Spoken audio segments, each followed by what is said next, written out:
Milli Halat Etiş Komitetiniň güýje girmeniň esaslary. Türkmenistanda döwlet we konstitusiýon gurulşynyň ýoklugy.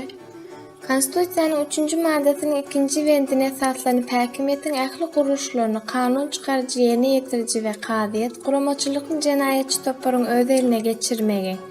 Türkmenistanyň halkyna garşy genosit we terror gorku usullarynyň giňden ulanmagy, halkyň aňyna siňdirilen gorku we korrupsiýa zararly syýasy, ykdysady we sosial ýagdaýlaryň ýurtda dowamly agyrlaşmagy, türkmen halkynyň watanyny terk etmäge sebäp edilmegi we ýygyna dolanmaklygyň petiklenmegi, watandaşlaryň ähli azatlyklarynyň we hukuklaryny mahrum edilmegi, halkyň gulçuluk derejesine düşürülmegi, ýokarda görkezlen betbagtçylyklaryň 30 ýyllap dowam etmegi we hiç bir çözgüden getirilmeýänligi, konstitusiýanyň kepilliginiň ýoklugynyň dogry suwutnamasy bolup durýar.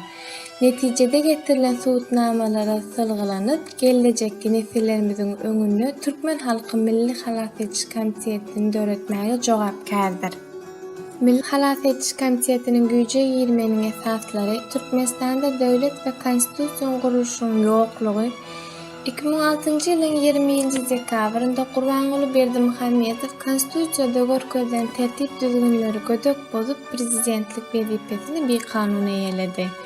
Türkmenistanyň şol döwürki hereket etýän konstitusiýasyna laýyklykda ölen prezidentiň ýani Saparmurat Niýazowyň ornuny 3 ay möhlet bilen mejlisiň başlygy Öwüdgeld Ataýew gelmeli. Emma köşkde dören dil döwüşikliginiň netijesinde Öwüdgeld Ataýew tutsak edilip azatlykdan mahrum edildi. Netijede jenaýetçi topar hökümeti basyp aldy. Türkmenistanyň şol döwürki hereket etýän konstitusiýasyna laýyklykda prezidentiň wezipesini wagtlaýan ýerine ýetirýän şahs, ýagny Gurbanuly Berdimuhammedowyň geçirilmeli saýlawda prezidentlik wezipesine dalaşgar bolmagy haky ýok. Türkmenistanyň watandaşlaryň hak hukuklarynyň bozulmagyny bilen bir hatarda emlak goragynyň ýoklugy. Yurdun içinde ilatyň etraf we welaýetlaryň arasynda ykdysady we fizik gatnaşyklaryň we olaryň durmuşyna girilen bir kanun çäklendirmeler, raýatlaryň ýurt dışyna çykmagy we ýurda dolanmagy bolan hukuklarynyň dogry mahrum edilmegi, raýatlaryň şahsy eýeçiliginde bolan öýleriň we emlakleriň eýesiniň razylygy bolmadan ýykylmagy ýa-da dargadylmagy şu şahsy emlaklar üçin değerli ve değişli kompensasiýasynyň tölenmezligi. Netije Türkmenistanyň konstitusiýasynyň kepilligi we dolandyrşy dogry kontroldan çykdy. 2-nji madda. Konstitusiýanyň 3-nji maddasynyň 2-nji bendine esaslanyp, häkimiýetiň ähli gurulşlaryny kanun çykarjy, ýerine ýetirji we kadyet guramaçylykly jenaýetçi toparyň öz eline geçirmegi. Parlamentiň 125 agatynyň hiç biri halk tarapyndan hödür edilen ýa-da saýlanan adamlar däl. İş ýüzünde parlamentiň hukuklarynyň doly ýatyrylmagy, täzelikde 56 adamdan ibarat halk maslahatynyň döredilmegi konstitusiýaga garşy bolup, Gurbanuly Berdimuhammedow özüni halk maslahatynyň başlygy diýip oglan etdi. Ýerine ýetirji hökümetiň baş tutany şol bir wagtda ýene-de Gurbanuly Berdimuhammedowyň hut özü bolup dur. Türkmenistanyň Gyzyl Ýarma jemgyýetiniň başlygy Gurbanuly Berdimuhammedowyň aýal dogany Gülnawat Döwletowa. Türkmenistanyň ähli gurulşy pudogyny Gurbanuly Berdimuhammedowyň giýewi Nazar Rejep dolandyrýar. Türkmenistanyň uly, orta we kiçi biznes işleri tutuşlugyna Gurbanuly Berdimuhammedowyň ýegenleriniň gol astynda. Sud häkimiýeti, prokuratura, gümrük, migrasiýa, polisiýa we mehkeme guramalary konstitusiýa ýa-da döwlet kanunlaryny däldi, diňe Gurbanuly Berdimuhammedowyň jenaýetçilikli toparyna hyzmat etmäne mejbur edilen. 3-nji madda. Türkmenistanyň halkyna garşy genosit we terror usullarynyň giňden ulanylmagy. 2019-njy ýylda dünýäde mewjud başlan COVID-19 pandemiýasy sebäpli ähli döwletlerde bu keseliň garşysyna dürli görnüşde göreş eglan edildi. Diňe Türkmenistanda şu güneçen bu keselin barlygy ikrar edilmedi. Türkmenistanda COVID-19 bilen kesellenenlerin ve bu keselden ölenlerin sany Türkmen ve dünya jemgyýetçiliginden gizlenip gelinýär. Hökümet keselçilige garşy görüşmegiň ýerine halky köpçülikleýin dürli dawaralara, çärelere ýygyderli gatnaşmaga mejbur edip gelýär. Türkmenistanda ýaşaýyş ýerlerine ýakyn gurulýan zawod fabriklaryň öndürýän ziýanly galyndyrylarynyň tebigaty zaýlamagy sebäpli döreýän dürli agyr keseller adamlaryň köpçülikleýin kesellemegine we wagtyndan iri ýogalmagyna sebäp bolýar.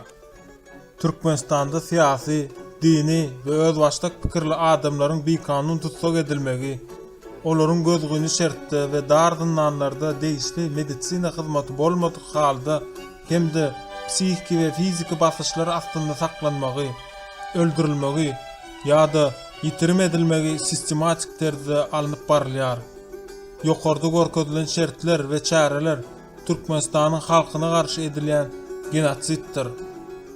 Türkmenistanyň raýatlary hak hukuklaryny talap eden halatynda hökümetiň alyp barýan syýasat hakda öz pikirini aýdyn halatynda, sosial media ulgamlaryny ullanan halatynda, olary we olaryň ýakyn garyndaşlaryna ýurdun hukuk goraýjy organlary tarapyndan işlerinden gowmak we azatlykdan mahrum etmek ýaly gorky duýgusy salynýar.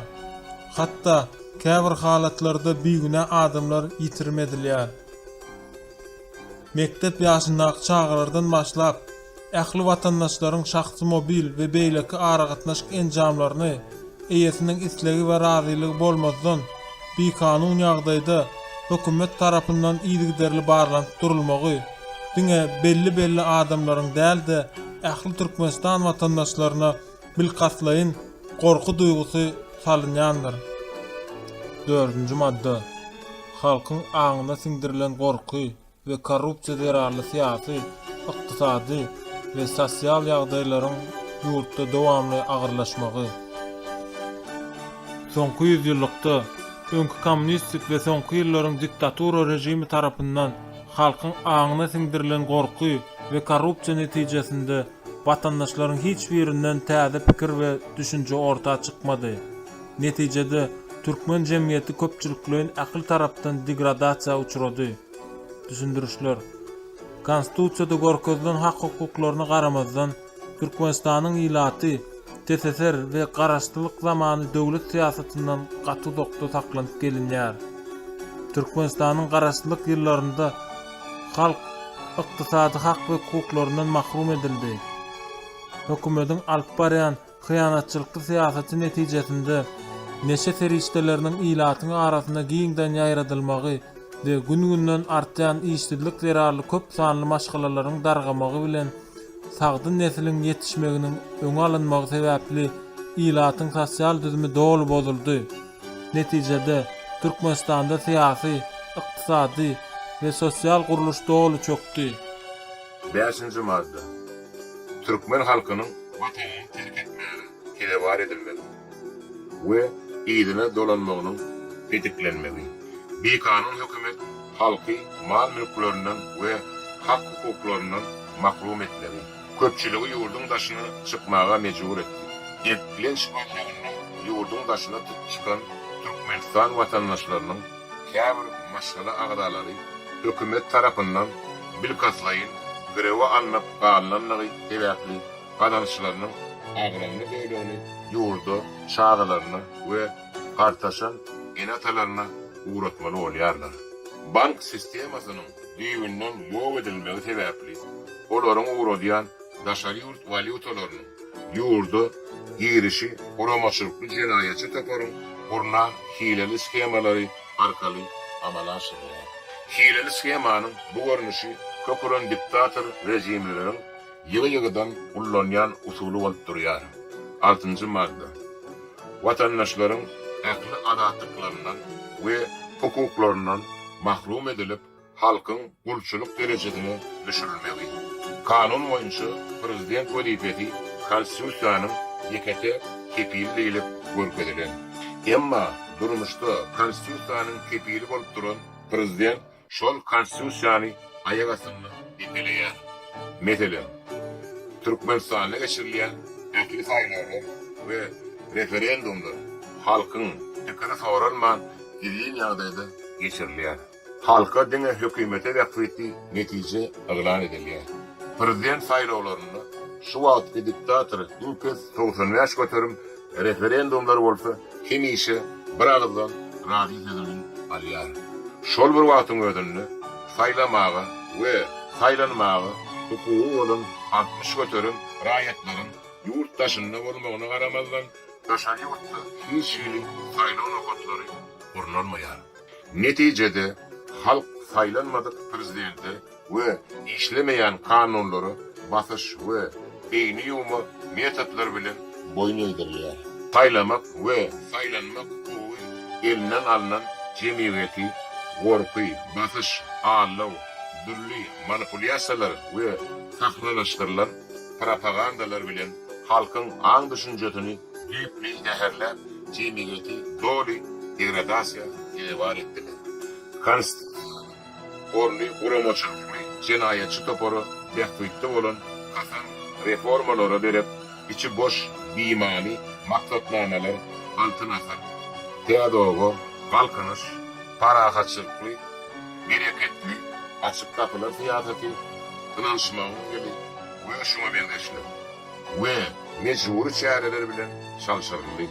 Ýokarda görkezlen betbalçyklaryň 30 ýyllap dowam etmegi we hiç bir çödügüdün getirilmeýänligi, konstitusiýanyň kepilliginiň ýoklugynyň dogry subutnamasy bolup durýar.